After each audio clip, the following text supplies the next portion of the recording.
ഓം തത്പുരുഷായ വിദ്മഹേ മഹാദേവായ ധീമഹി തന്നോ രുദ്ര പ്രചോദയാത്. ദക്ഷ പ്രജാപതിയുടെ മകൾ സതി ശിവന്റെ പത്നിയായി. ദക്ഷൻ നടത്തിയ യാഗത്തിന് ക്ഷണിക്കാതെ അവൾ പോയി. തന്നോടുള്ള വിദ്വേഷം സതിയോട് തീർക്കുമെന്ന് ശിവന് നന്നായി അറിയാമായിരുന്നു. പോകരുതെന്ന് വിലക്കുകയും ചെയ്തു. അപമാനിക്കപ്പെട്ടാൽ താൻ ഒരിക്കലും തിരിച്ചു വരില്ലെന്ന് പറഞ്ഞു അവൾ പോയി. അപമാനിക്കപ്പെട്ട സതി ആത്മാഹുതി ചെയ്തു. ആ ആഘാതം ദിഗന്ധങ്ങൾ പിടിച്ചു കുലുക്കുന്ന താണ്ഡവമായി. ശിവൻ രുദ്രതാണ്ഡവമാടി. ജടയിൽ നിന്നും ഭൂതഗണങ്ങൾ ഉത്ഭവിച്ചു. അവർ ദക്ഷനെ വധിച്ചു. പിന്നീട് 10,000 വർഷങ്ങളോളം ശിവൻ അലഞ്ഞു നടന്നു. പ്രലോഭനങ്ങളിലൊന്നും വീണില്ല. സതീദേവി പിന്നീട് ശ്രീ പാർവതിയായി പുനർജനിച്ച് ശിവപത്നിയാവാൻ അവൾ സഹിച്ച ത്യാഗം ഏതൊരു സ്ത്രീക്കും അഭിമാനം നൽകുന്ന ഒന്നാണ്.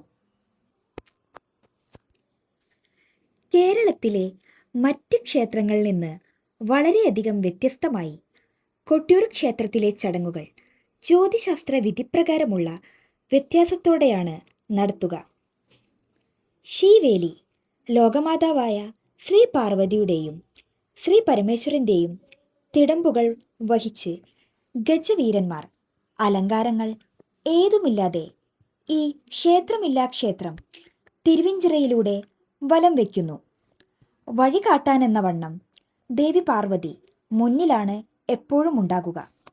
ശീവേലിക്ക് ഏറ്റവും മുന്നിൽ ആയുധവുമായി വടക്കേടത്ത് നായന്മാർ നടക്കും. പിന്നിൽ യഥാക്രമം പാണികൊട്ടുന്ന ഓച്ചിറമാർ, സമുദായി, പിന്നെ പന്തമേന്തുന്ന പന്തക്കിടങ്ങൾ എന്നിവരും ഉണ്ടാകും. ഏറ്റവും പിന്നിലായാണ് ദേവിയെ പിന്തുടർന്ന് ശ്രീ മഹാദേവൻ എഴുന്നള്ളുക.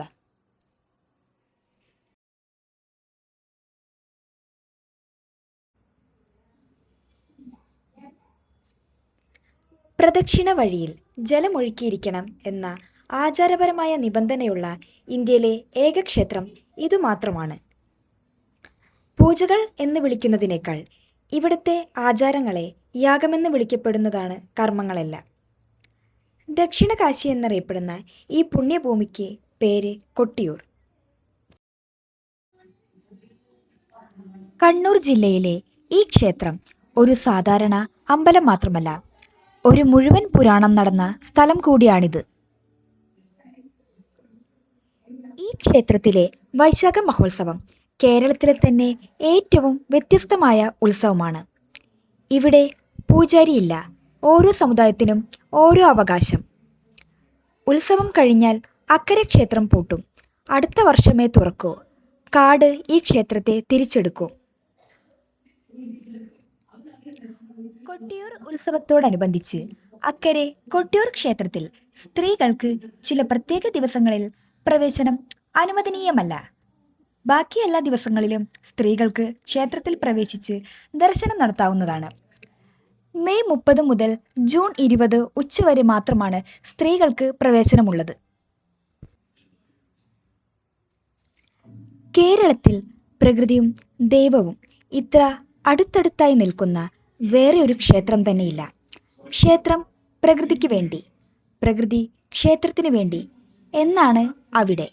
കെട്ടിടമില്ലാത്ത ക്ഷേത്രം, പ്രകൃതി തന്നെയാണ് ഇവിടെ ശ്രീകോവിൽ.